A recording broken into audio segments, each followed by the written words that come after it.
नमस्कार,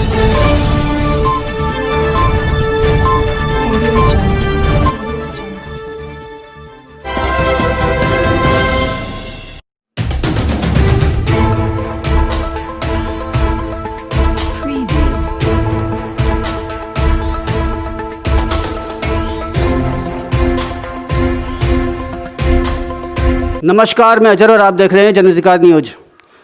दहेज लोभियों की हत्या करने की आदत ख़त्म नहीं हो रही है। अभी कल ही हमने एक न्यूज़ लगाई थी। आज हम यहाँ आए हैं खो नागौरिया के मदीना नगर में। यहाँ पे उससे भी बुरी दशा है।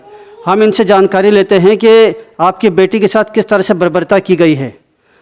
किस तरह से बर्बरता की गई थी आपकी बेटी के साथ, पूरी जानकारी दें। मेरी रज्जो की शादी हुई थी 6 महीने में 2019 में, और 30 तारीख थी। 15 दिन बाद में उसको बहुत मांग करने लगे दहेज की। आज ये लेके आओ तुम्हारी मम्मी से, आज ये लेके आओ, आज ये लेके आओ। मैं देती गई कर सब सारे काम। ये नहीं, उसको सुकून से नहीं रखते। जब भी आती बहुत उदास आती। मम्मी आज वो गाड़ी की कह रहे हैं, आज मम्मी बुलेट की कह रहे हैं, कार मांग रहे। बेटा मैं कहाँ से दूँ? गरीब इंसान है, जो था अपन का शादी में तुझे सब कुछ कर दिया, अभी इतना खा तक करूं। तो फिर उसको मार कूटने लगे। तो अम्मी मुझे मारते हैं। और मेरे से ना जमाई आके कहता है, कहना मुझे तेरी माँ से क्या तेरे बाप से 5 लाख रुपए ला के देने, तो मैं फांसी लगा के मर जाऊंगा। बेटा अब अपने कहने इतना खाएँ जो मैं तुझे 5 लाख दूँ। तो उसने कि अम्मी फिर वो मर जाएंगे, मेरा क्या होएगा? मैंने किधर ना किधर से कैसे भी कर्जा भी करा, कुछ बहुओं का से किधर से मंगवाया। उसको मैंने 4.5 लाख रुपया दिया, ले बेटा। फिर उनकी मांग बढ़ती गई। फिर मैंने कि बेटा मेरे कहने नहीं है। तो उस मेरी बच्ची का बोलना चलना भी जाना, घर सब बंद कर दिया। फिर किराएदारों से वो किसी आस-पास वाले से फ़ोन लेके बात करती। अम्मी अभी मुझे मारते हैं। मेरी दोनों जिठानियों ने मुझे ऊपर से धक्का दे दिया। और इस शादी के लिए लड़की भी ढूंढ रही, मुझे भिजा देंगे। बेटा फिर कि अम्मी मैं आऊँगी नहीं, मैं मेरा घर बसाना चाहती हूँ। बच्चा है मेरे पेट में, ये मुझे बहुत तंग करते हैं, मेरे पेट में ही मारते हैं, मुझे खाना भी नहीं देते, मुझे बहुत तंग करते हैं अम्मी। फिर ये लॉकडाउन लग गया, मैं उससे मिल नहीं पाई। 6 महीने हो गए थे। उसकी दादी गुजरी, उसे भी उन्होंने नहीं बिछाई। मैं उसकी शिकल को 6 महीने के लिए इतनी तरस गई। फिर मैंने ईद पे फ़ोन करा कि बेटा तूने मेरे खाने चांद का सलाम नहीं करा। अम्मी तुम मुझे ईद के लिए कपड़े भिजा दो और रसवाने के भिजा दो मेरे घर। और सुबह भाई को लेने भेज देना, मैं आ जाऊंगी।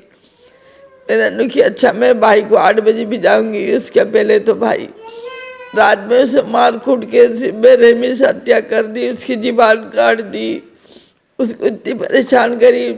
फिर मेरे कहने उन्होंने वीडियो कॉल करा तो वो 3-4 जनों ने दबा रखी। और मैं बोल रही बेटा तू ऐसे क्यों तड़प रही है, तू बोल। उसकी ज़ुबान तो कटी हुई थी। सास बोलती बोल तेरी माँ से। जब मैंने जाके देखा तो उसकी ऐसी परेशान थी, वो ऐसी पड़ी हुई थी, खूनों में सबों में ज़ुबान काट रखी, हाथ पूरे नंगे हाथ, जेवर नहीं, कुछ भी नहीं। और ऐसी हालत में पड़ी हुई कि मैं ऐसे देखा भी नहीं गया। फिर भी मैं कुछ नहीं बोली, मैं देखती रही। मेरी बच्ची को बहुत बेरहमी से हत्या कर दी। आपका नाम? मेरा नाम अफशान। आप मृतक की क्या लगती हैं? भाभी। क्या हादसा हुआ था, इसके बारे में कुछ बताएं। जी हम सब ईद की चांद रात को तो हमारी उनसे अच्छी तरह से बात हुई है। रात के 9:45 बजे, 9:30 बजे आसपास। तो आराम से बात कर रही थी, सही सलामत थी। कि बस उन्होंने ये बोला था कि अम्मी मुझे सुबह ईदी का सामान और मुझे लेने भेज देना भाई को। मुझे 15 थोड़े बहुत पैसे। तो अम्मी ने बोला कितने पैसे चाहिए?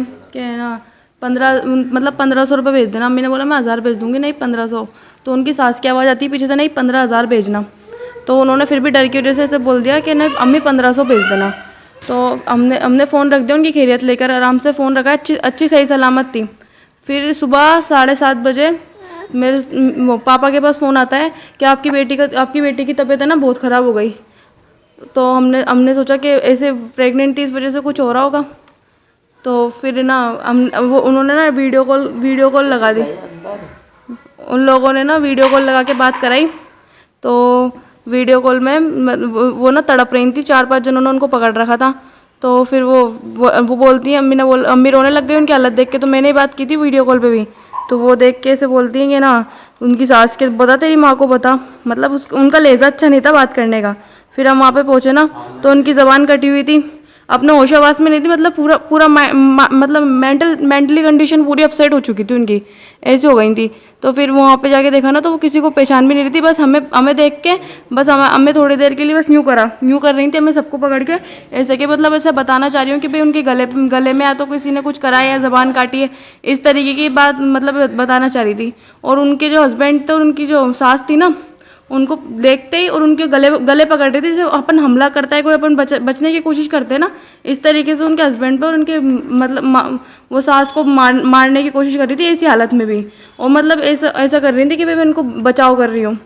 और फिर हम आ गए थे 3-4 बजे, फिर अम्मी और पापा भी आ गए, तो उनके बोले कि अर्जेंटली ऑपरेशन करके, अर्जेंटली सिजेरियन करके और है ना बच्चा निकालना पड़ेगा ऑपरेट करके। तो ना हमने बोला कि फिर बोले ज़बरदस्ती सिग्नेचर करो इन पेपर्स पे। तो पापा ने बोला कि इन पेपर में मैं क्यों सिग्नेचर करूँ, ये तो हस्बैंड होता है लीगली। तो ना ऐसे बोले नहीं आप साइन करोगे, तो फिर पापा ने मना कर दिया। तो है ना उन लोगों ने बोला कि हमने साइन कर दिया है। अब ऐसे बोले कि ना साइन कर दिया, अब उसके बाद भी उन्होंने ऑपरेशन नहीं करवाया। तो उनको फिर उसके बाद है ना बीमारी भी थी कोई ना, एक्लिम्पीसिया नाम की बीमारी थी। तो उसके अंदर अगर वो बीमारी हो जाती है ना, तो बीपी हाई होकर दौरे पड़ जाते हैं, ऐसे बोल देते हैं। तो बोले ना चलो ना दौरे पड़ गए, तो ना वो बच्चे ने निकालना बहुत ज़रूरी था सिजेरियन में, तो उन्होंने सिजेरियन भी नहीं करवाया उनका।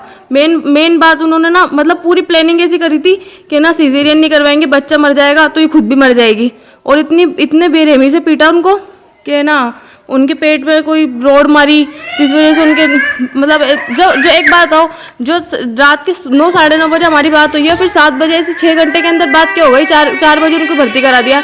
ऐसी क्या बात हो गई जो वो इतनी परेशान हो गई, जिनको इतनी तबीयत खराब हो गई। आखिर कब कानून दहेज लोभियों को सज़ा देगा, ये कहना बड़ा मुश्किल है, क्योंकि जिस तरह से आज केसेस आ रहे हैं, लगातार हम ये देख रहे हैं कि हत्या जो हो रही हैं दहेज के लालच में ही हो रही हैं, लेकिन कानून पूरा सपोर्ट कर रहा है। 1 महीने से ऊपर हो गई है हत्या हुई है, लेकिन अभी तक 198A और 304B में गिरफ्तारी नहीं हुई है। ये बड़ा अफसोस की बात है कि कानून की लचरता आज अपराधियों के हौसले बुलंद कर रही है। जन अधिकार न्यूज़ से कैमरामैन हफीज़ के साथ मैं मोहम्मद अजहर।